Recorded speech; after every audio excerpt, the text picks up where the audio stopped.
Bismillahirrahmanirrahim. Assalamualaikum warahmatullahi wabarakatuh. Innal hamdalillah nahmaduhu wa nasta'inuhu wa nastaghfiruh wa na'udzu billahi min sururi anfusina wa min sayyiati a'malina may yahdihillahu fala mudhillalah wa may yudlil fala hadiyalah. Asyhadu an la ilaha illallah wahdahu la syarikalah wa asyhadu anna Muhammadan abduhu wa rasuluh. Allahumma salli wa sallim wa barik ala nabiyyina Muhammadin wa ala alihi wa ashabihi wa man tabi'ahum bi ihsanin ila yaumiddin. Qala Allah Ta'ala, ya ayyuhalladzina amanu taqullaha haqqa tuqatih wa la tamutunna illa wa antum muslimun. Wa qala ya ayyuhalladzina amanu taqullaha wa qulu qawlan sadida yuslih lakum a'malakum wa yaghfir lakum dhunubakum wa may yuti'illaha wa rasulahu faqad faza fawzan 'azima. Jemaah kaum muslimin, kaum muslimat yang dirahmati Allah Subhanahu wa taala. Insyaallah pada kesempatan kali ini akan kita lanjutkan pembahasan kita pada fikih puasa, masih dari kitab Al-Ghoyah wa Taqrib atau yang dikenal juga dengan Matan Abu Suja, karena beliau adalah penulisnya, Al-Qadhi Abu Suja. Sekarang kita masuki sebutkan pada matan beliau, wa yustahabbu fis shaumi salah satu asya'a, dan disunahkan di dalam puasa 3 hal. Wa yustahabbu fi shaumi salah satu asya'a, dan disunahkan di dalam puasa 3 hal. Yang pertama, bahwa 3 hal ini bukan pembatasan, karena beliau rahimahullah mengarang kitab ini dengan mukhtasar, dengan ringkas. Jadi tidak menyebutkan sunnah-sunnah secara lebih banyak. Jadi beliau menyebutkan 3. Adapun yang lebih banyak dipelajari dalam kitab-kitab syarah atau kitab-kitab yang panjang. Adapun perkataan beliau wa yustahabbu fis shaumi, dan disunahkan di dalam saum, maksudnya adalah karena puasa. Disunahkan dikarenakan puasa, diantaranya adalah 3 hal ini. Dan ini tidak ada bedanya antara puasa wajib dan puasa sunnah. Sama-sama amalan-amalan yang akan disebutkan nanti itu disunahkan, baik dia itu puasanya puasa wajib seperti puasa Ramadan, seperti puasa qada Ramadan, seperti puasa nadar dan kafarah, dan puasa sunnah. Nah, jadi disunahkan hal-hal disebabkan puasa, disebabkan puasa. Kalau kita melihat dari hal-hal yang disebutkan oleh ulama, hal-hal yang sunnah dan kebalikannya adalah makruh. Artinya nanti hal-hal yang sunnah itu juga mencakup meninggalkan yang makruh, meninggalkan yang makruh. Di sana paling tidak ada 2 garis besar hal-hal itu kok menjadi sunnah. Yang pertama, dikarenakan untuk membantu orang yang berpuasa. Jadi untuk membantu orang yang berpuasa, membantu orang yang berpuasa. Di sana ada sunnah-sunnah yang kalau kita lihat sebabnya itu membantu orang yang berpuasa, seperti dia sahur atau mengakhirkan sahur atau menyegerakan berbuka. Ini kan membantu orang yang berpuasa. Kemudian yang kedua, ada juga yang kalau kita lihat sebabnya itu karena sesuai dengan hikmah puasa, sesuai dengan hikmah puasa, yakni beribadah kepada Allah Subhanahu wa taala.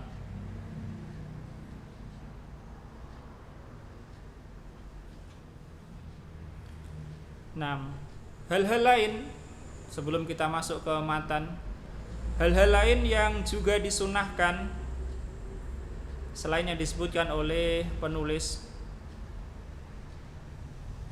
di antaranya adalah meninggalkan syahwat yang tidak membatalkan puasa.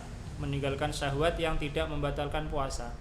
Kalau syahwat yang membatalkan puasa itu jelas tidak boleh, haram bagi orang berpuasa.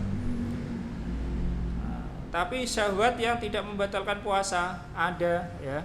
Seperti disebutkan oleh Syekh Al-Baijuri dalam hasyiahnya, seperti mencium bunga-bunga yang harum, kemudian melihat juga, ya, kepada bunga-bunga tersebut. Karena itu merupakan sesuatu yang mengurangi hikmah yang diinginkan dari puasa. Kemudian juga di antara sunnahnya adalah meninggalkan hijamah, meninggalkan bekam ketika puasa, atau juga diambil darahnya. Nah, ini tidak membatalkan puasa, bekam ataupun diambil darah tidak membatalkan puasa, tapi alangkah baiknya ditinggalkan. Karena bisa jadi orang yang keluar darahnya nanti dia akan menjadi lemah, Rasulullah mengatakan aftarul hajimu wal mahjumu. Orang yang membekam dan orang yang dibekam itu aftara, berbuka, artinya batal. Maksudnya di sini adalah dia itu berpotensi untuk batal puasanya, berpotensi untuk tidak kuat puasa. Kalau orang yang membekam zaman dahulu, kalau dihisapnya itu dengan mulut, bisa jadi nanti ada darah yang masuk ke dalam perutnya dan itu membatalkan puasa. Adapun orang yang dibekam sendiri, bisa jadi karena dia dibekam nanti dia jadi lemes sehingga tidak kuat untuk melanjutkan puasa. Jadi bukan bekam sendiri atau membekam itu membatalkan puasa, bukan. Tetapi itu berpotensi untuk menjadi penyebab pembatal puasa. Termasuk juga mencicipi makanan, ya, mencicipi makanan ini kalau di lisan nanti terus dikeluarkan lagi, puasanya tidak batal. Tapi kalau tertelan nanti batal. Sehingga termasuk sunnah juga meninggalkan untuk mencicipi makanan, kecuali kalau diperlukan, ya. Termasuk juga memamah makanan, mengunyah kalau ditelan jelas batal puasanya. Tapi kalau mengunyah terus dikeluarkan lagi sampai bersih, nggak batal, hanya lebih baik ditinggalkan, ya.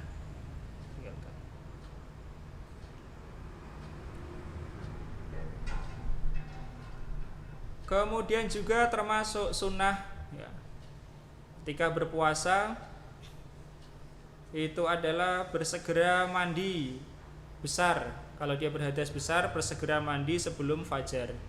Boleh misalnya orang yang junub pada malam hari sampai fajar dia belum mandi, dia masih bisa puasa.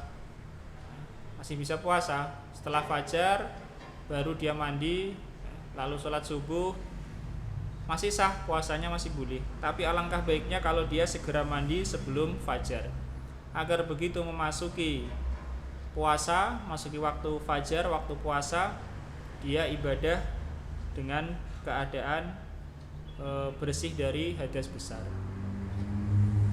Termasuk juga misalnya wanita yang selesai haid pada malam hari, dia bisa niat puasa pada malam hari, dia bisa mengakhirkan mandinya.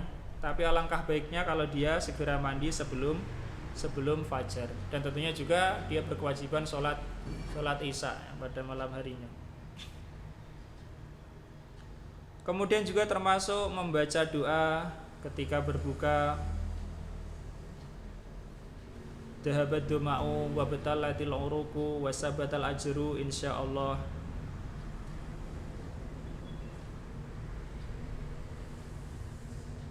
Termasuk juga sunnah adalah membaca Al-Quran, mempelajari Al-Quran ketika berpuasa.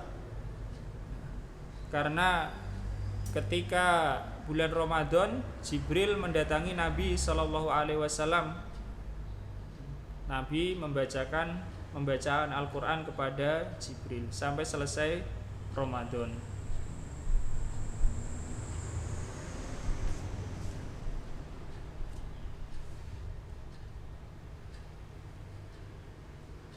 Yang intinya adalah memperbanyak berbuat baik ya, ketika puasa termasuk sunnah. Nah sekarang kita masuk kepada matan yang disebutkan oleh Syekh Abu Suja rahimahullah, itu sudah tertulis di papan tulis ya. Beliau mengatakan wa yustahabbu fis shaumi salah satu asya'a, disunahkan di dalam berpuasa atau karena puasa itu disunahkan 3 hal. Yang pertama adalah takjilul fitri. Takjilul fitri, menyegerakan berbuka. Menyegerakan berbuka.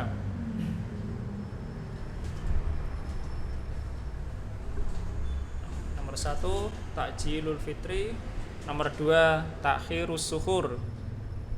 Dan ini yang ketiga.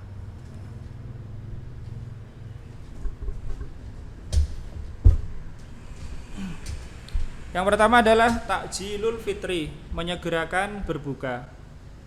Berdasarkan sebuah hadis yang diriwayatkan oleh Imam Bukhari dan Muslim bahwa Rasulullah bersabda, la tazalu ummati bi khairin ma ajalul fitra.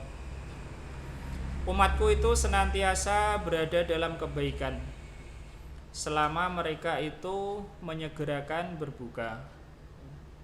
Dalam riwayat Imam Ahmad ada tambahan yaitu wa akhorus suhur, dan mengakhirkan sahur. Kemudian faedah lain juga adalah selain faedah pertama tadi yaitu orang berpuasa senantiasa dalam kebaikan, faedah lainnya adalah menyelisihi orang Yahudi dan orang Nasrani. Menyelisihi orang Yahudi dan orang Nasrani. Sebaliknya dimakruhkan orang itu sengaja mengakhirkan berbuka, menunda-nunda berbuka dengan sengaja. Ini makruh ya. Dengan disertai anggapan bahwa mengakhirkan berbuka itu lebih baik. Ini justru anggapan yang keliru. Jadi yang benar adalah menyegerakan berbuka. Sebagaimana Nabi SAW beliau juga menyegerakan berbuka.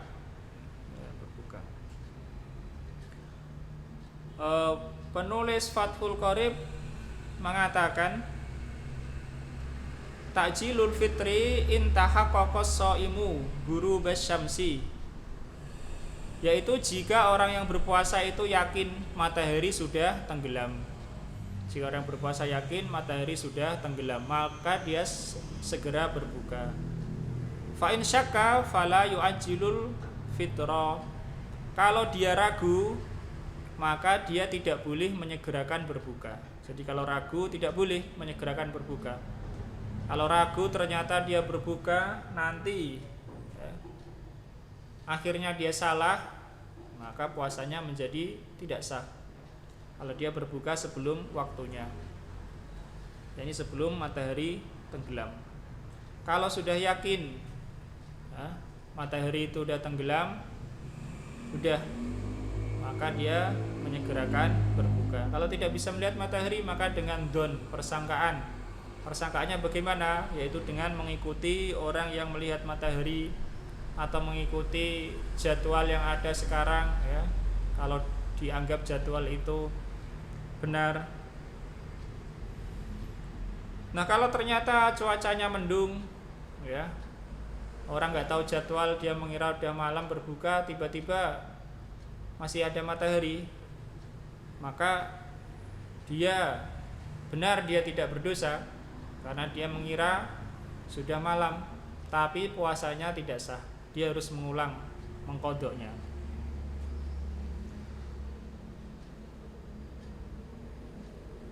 Nah, kemudian penulis Fathul Qorib menambahkan wa yusannu ayuftira ala tamrin wa illa fama'in, dan disunahkan berbuka puasa dengan kurma. Dengan kurma, kalau tidak ada maka dengan air. Kalau tidak ada dengan air. Air yang paling utama adalah air Zam-Zam. Setelah air Zam-Zam tidak ada yang lebih utama dibanding yang lain.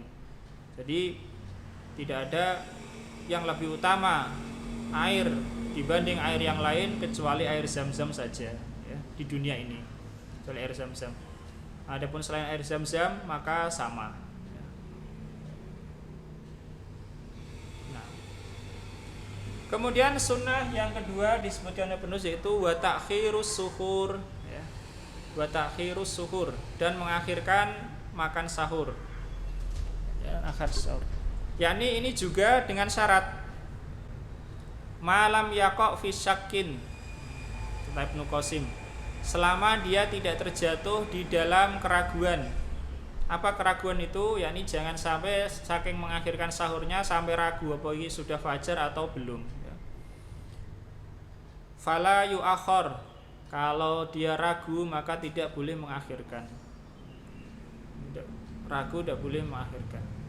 Karena batasan puasa sudah ditentukan oleh Allah Subhanahu wa taala, wa kulu washrabu hatta yatabayyana lakumul khaytul abyadu minal khaytil aswadi minal fajr summa atimmus siyama ilal lail.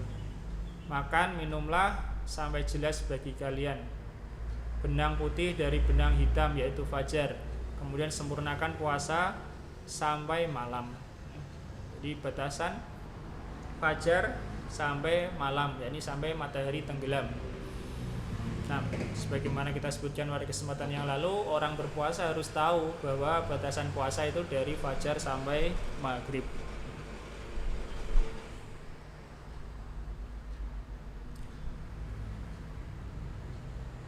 Kemudian bagaimana kalau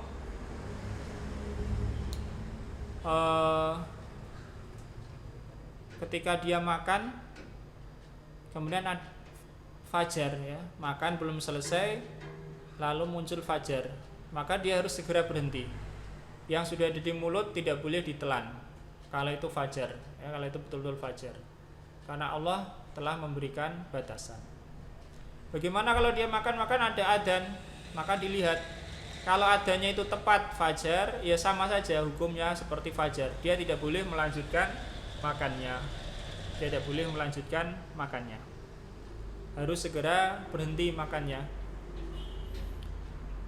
Kalau dia itu mengira ya, atau dia itu yakin orang yang adzan ini kok kecepatan dia adzannya, maka dia boleh makan sampai dia tahu, sampai dia itu yakin dengan pengetahuannya fajar belum datang ya.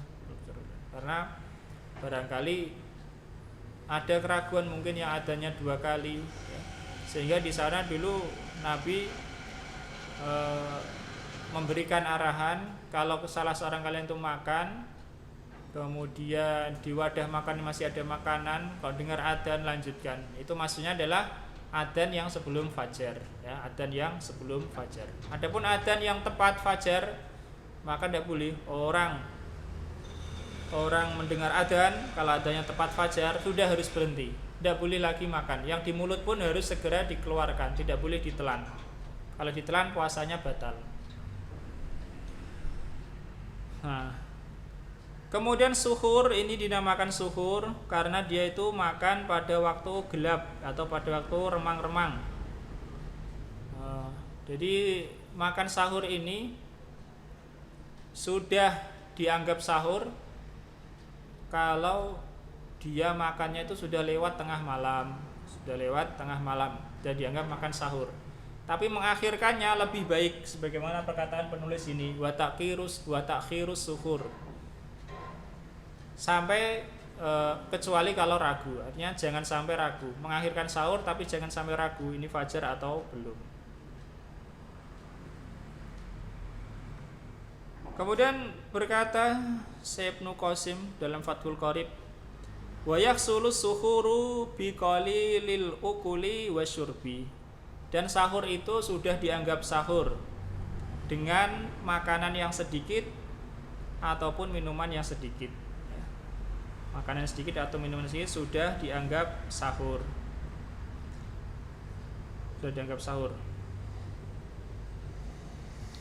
Sebagaimana dalam Sahih Ibnu Hibban sebuah hadis, tasakharu walau bijur'atin min ma'in. Sahurlah kalian walaupun dengan seteguk air.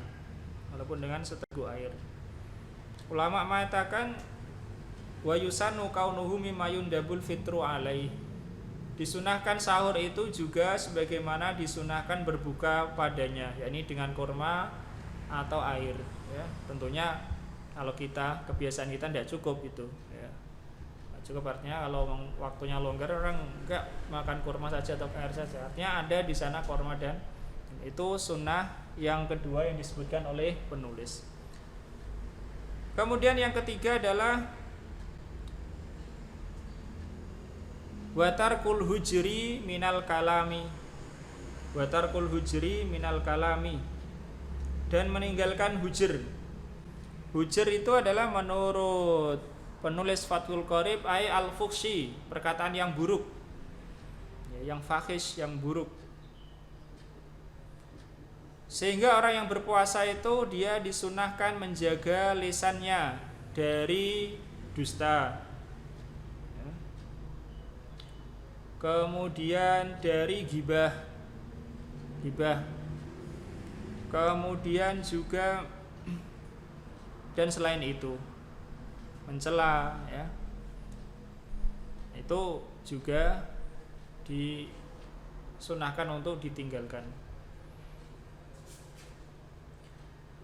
Kalau ada yang mengatakan bagaimana orang yang berpuasa kok disunahkan meninggalkan perkataan yang buruk, semisal dusta, ghibah, mencela. Padahal orang nggak berpuasa pun dia justru bukan hanya disunahkan, diwajibkan.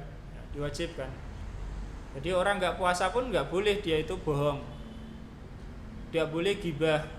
Ya. Bagaimana kalau orang yang berpuasa kok malah disunahkan, bukan diwajibkan untuk meninggalkan itu? Ya. Artinya disunahkan untuk meninggalkan. Hukumnya kenapa kok sunnah meninggalkan? Padahal nggak puasa wajib. Harusnya lebih wajib. Kita jawab betul, memang itu lebih wajib. Tadi kita katakan sunnah-sunnah ini adalah sunnah karena puasa, sunnah karena puasa ya. Jadi meninggalkan perkataan yang buruk itu hukum asalnya adalah wajib. Orang puasa maupun nggak puasa wajib. Nah karena dia puasa, dia lebih lagi. Jadi wajib tambah sunnah. Jadi lebih utama lagi untuk meninggalkan ya,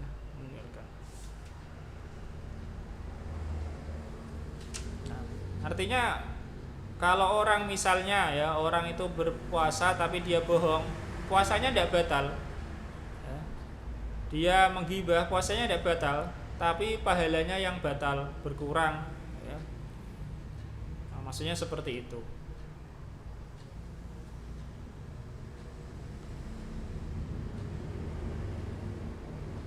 Nah kemudian di sana ada tafsiran lain dari ini ya, perkataan penulis rahimahullah ini. Kalau tadi penulis Fathul Qorib membaca atau memberikan dobit ini dengan hujr. Hujr artinya adalah perkataan yang buruk. Kalau di sana saya khotib memberikan harokat dengan haknya di fathah menjadi hajar ya, watarkul hajri minal kalam. Itu menurut Syekh Khatib. Apa maksudnya watarkul hajri minal kalam? Yakni tidak boleh orang puasa itu bisu ya, istilahnya bisu itu tidak boleh. Jadi makruh. Orang berpuasa sengaja dia meneng sehari, dia tidak mau ngomong. Nah, ini hukumnya makruh. Bukan malah bagus, tapi malah apa? Malah makruh. Malah makruh. Di antara dalilnya adalah bahwa Nabi Shallallahu Alaihi Wasallam pernah melihat seorang laki-laki yang berdiri. Ketika beliau berkhutbah, ada laki-laki berdiri. Maka Nabi bertanya, siapa itu? Dijawab, hada Abu Israil. Ini Abu Israil wahai Nabi. Nadaro ayaku ma wala yaquda wala yastadilla wala yatakallama wa yasum. Dia bernadar untuk berdiri terus, tidak mau duduk, tidak mau berteduh, tidak mau berbicara dan berpuasa. Maka Nabi sallallahu alaihi wasallam bersabda, memerintahkan muruhu ayatakallama wal yastadilla wa yaquda wal yutimma saumahu. Perintahkan dia itu untuk berbicara. Artinya jangan sampai dia kok menang terus, ya, diam terus hari tidak boleh. Bukan tidak boleh berarti haram, tapi maksudnya adalah makruh. Perintahkan dia untuk berbicara. Perintahkan dia untuk berteduh, jangan dipanasan. Perintahkan dia untuk duduk, jangan ngadeg terus, ya, jangan berdiri terus. Wal yutimma saumahu, hendaklah dia meneruskan puasanya, ya. Ini diantara dalil juga bahwa ulama Syafi'iyah mengatakan nadar itu tidak terjadi kecuali untuk perkara yang sunnah, ya, perkara yang sunnah. Kalau orang bernadar jadi wajib. Nah, orang ini bernadar tidak duduk, tidak berteduh, tidak bicara. Nah, 3 hal ini bukan perkara yang sunnah, sehingga tidak harus dilaksanakan nadar. Nadarnya nggak terjadi. Nah, kalau karena puasa asalnya adalah sunnah dan orang ini sudah bernadar, maka diperintahkan Nabi untuk melanjutkan puasanya. Ya, puasa. 6. Itu diantara penjelasan Syekh Al-Khatib tarkul hajri. Tidak boleh orang puasa itu kok bisu. Bisu itu tidak ngomong dari fajar sampai maghrib. 6. Kembali kepada perkataan Ibnu Qasim dalam Fathul Qoribnya, yaitu meninggalkan perkataan yang buruk. Orang berpuasa menjaga lisannya dari kadzib, dari bicara, ya. Dari berdusta. Berdusta itu selain dosa bagi orang yang berpuasa, berdusta itu juga menggugurkan pahala puasa dia. Begitu juga ghibah. Ghibah itu dosa. Jadi orang puasa maupun enggak puasa, ghibah dosa. Bagi orang yang berpuasa ada tambahan lagi akibatnya, yaitu menggugurkan pahala puasanya, ya, pahala puasanya. Sehingga dari sini kita tahu mengapa kok dikatakan orang puasa sunnah meninggalkan dusta, sunnah meninggalkan ghibah. Bukankah meninggalkan ghibah itu wajib? Ya, jawabannya iya, seperti itu. Ya. Karena kalau orang puasa selain dia berdosa karena ghibah, maka pahala puasanya menjadi batal. Nah, adapun kadzib, berdusta, itu adalah memberitakan sesuatu yang menyelisihi kenyataan. Ini perhatikan bahwasanya kadzib, berdusta itu adalah al-ikhbar bima yukhaliful waqi'a, yaitu memberitakan sesuatu dengan yang menyelisihi kenyataan.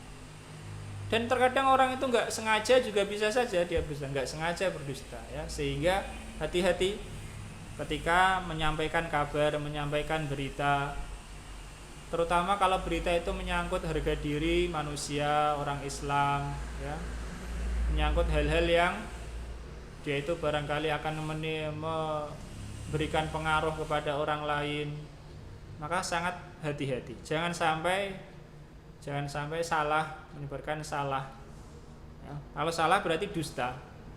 Kalaupun benar belum tentu ada manfaatnya. Saja orang berdusta nggak sengaja karena asal dia menyebarkan berita. Karena dusta itu mengabarkan sesuatu yang berbeda dengan kenyataan, baik dia sengaja atau tidak sengaja. Adapun ghibah itu adalah sebagaimana dalam hadis, dzikruka akhaka bima yakrah, yaitu kamu menyebut saudaramu dengan apa yang dia benci, walaupun itu ada padanya, walaupun itu ada di hadapannya, ya. Walaupun ada padanya, walaupun ada di hadapannya. Tapi kalau dia benci itu disebut, jangan sebut, karena sebut namanya ghibah, ya, namanya ghibah. Syekh Baijuri mengatakan tentang ghibah ini, wahia minal kabair fi haqqi ahlil ilmi wa hamalatil Quran. Dan ghibah ini termasuk dosa besar bagi ahli ilmu dan orang yang dia itu punya hafalan Al-Quran. Wa minas saghair fi haqqi ghairihim, dan termasuk dosa kecil bagi orang lain, yakni orang awam yang bukan ahli ilmu, bukan orang yang pelajari Al-Qur'an. Ghibah itu dosa kecil.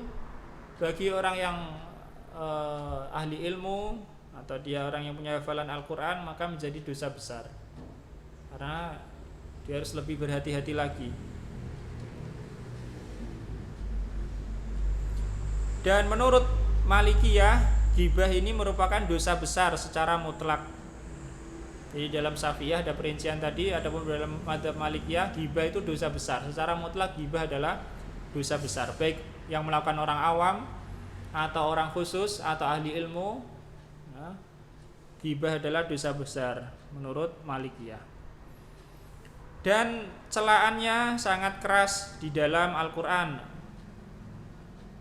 Allah mengatakan dalam surah Al-Hujurat, wala yaktab ba'dukum ba'do, janganlah sebagian kalian menggunjing sebagian yang lain. Ayuhibbu ahadukum ayyakula lahma akhihi maitan fakarihtumu. Apakah salah seorang kalian itu suka makan daging saudaranya yang telah mati? Tentu kalian merasa jijik padanya. Nah, itu ghibah. Kemudian Syekh Ibnu Qasim dalam Fathul Qoribnya mengatakan lagi tentang masih kaitannya dengan meninggalkan perkataan yang buruk ini, yaitu sebagaimana anjuran atau sebagaimana petunjuk dalam hadis Nabawi, fa'in syatamahu ahadun, kalau ada seorang yang mencelanya, ada orang puasa tiba-tiba ada orang lain mencelanya, falyakul marrotaini aw salasan inni shaimun, maka hendaklah dia mengatakan 2 kali atau 3 kali, sesungguhnya aku ini sedang puasa, ya, sesungguhnya aku ini sedang puasa, sesungguhnya aku ini sedang puasa. Jadi orang puasa kalau dicela orang lain, dia diperintahkan untuk mengucapkan sesungguhnya aku ini sedang puasa. Tapi ulama Syafi'iyah ada yang menyebutkan maksudnya di sini adalah apakah mengatakan itu dengan lisannya atau cukup dengan hatinya.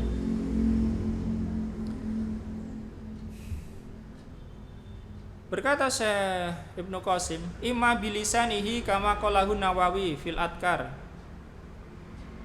Bisa jadi atau boleh dia mengatakan itu dengan lisannya, sebagaimana disebutkan oleh Imam Nawawi dalam kitabnya Al-Adkar. Au biqalbihi kama naqalahu Rafi'i anil a'immah waqta sara alai, atau mengatakan itu dengan hatinya, mengatakan aku ini sedang puasa, tapi dikatakan dengan hati, sebagaimana itu dinukil oleh Imam Ar-Rafi'i dari para imam, dan Imam Rafi'i tidak mencukupkan dengan itu. Apa fungsinya mengatakan dengan hati? Fungsinya justru yang pertama itu adalah memang itu untuk mengingatkan dirinya, orang puasa dicela orang lain, namanya orang dicela itu ada dorongan untuk membalas, dorongan untuk membela diri. Tapi karena dia puasa, maka dia mengatakan dalam hatinya aku ini sedang puasa, aku ini sedang puasa, aku sedang puasa. Artinya dia menahan dirinya dari marah, menahan dirinya dari membalas celaan, menahan dirinya dari emosi. Nah, begitu juga kalau orang mengatakan dengan lisannya dan tentu disertai kesadaran hati. Selain hikmah pertama tadi juga, dan hikmah pertama tadi yang utama mengingatkan dirinya, yaitu mengingatkan orang lain, ya, mengingatkan orang lain bahwa dia sedang puasa, tidak melakukan atau tidak melayani cela mencela. Nah, itu tentang sunnah-sunnah puasa. Sekarang kita lanjutkan perkataan Qadhi Abu Suja rahimahullah tentang waktu-waktu yang diharamkan berpuasa. Beliau mengatakan wa yahrumu siyamu khamsati ayyamin, dan diharamkan puasa 5 hari. Al-Idani, 2 hari raya. 2 hari raya maksudnya adalah 2 hari raya Idul Fitri dan Idul Adha. Wa ayyamu tasyriki salah satu dan hari-hari tasyrik yang 3. Hari-hari tasyrik itu adalah tanggal 11, tanggal 12, tanggal 13 bulan Zulhijjah, atau dengan kata lain 3 hari setelah Idul Adha. Itu adalah hari tasyrik. Hari tasyrik. Kenapa disebut hari tasyrik? Disebut hari tasyrik karena waktu dulu orang itu ketika menyembelih kurban pada Idul Adha tanggal 10, dagingnya itu tidak habis dimakan sehari. Bagaimana mereka melakukannya? Untuk mengawetkan daging itu dijemur.